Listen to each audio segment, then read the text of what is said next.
artea eta egiten duguna ez badugu partekatzen eta ez badugu besteengana eramaten, ez da nahiko.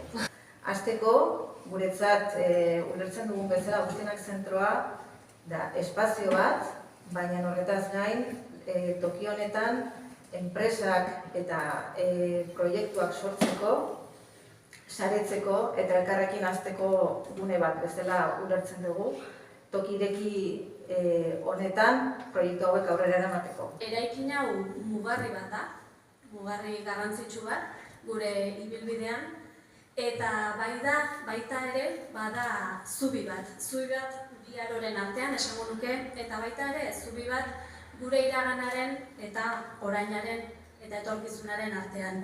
Garai bateko Manchester txikia, horrela deitua izan baita gure herria, nolabait atzean geratu da. Atzean geratu da, naiz eta Manchester txikiaren esango nuke identitate zeinu asko gaur egun mantentzen ditugun eta gure herri ezaugarri diren, baina egia da bide eman diogula beste gauza bati, errenteria reaktiboari bide eman diogula eta errenteriak reaktibo bihurtu dela edo bihurtu dugula, ezta?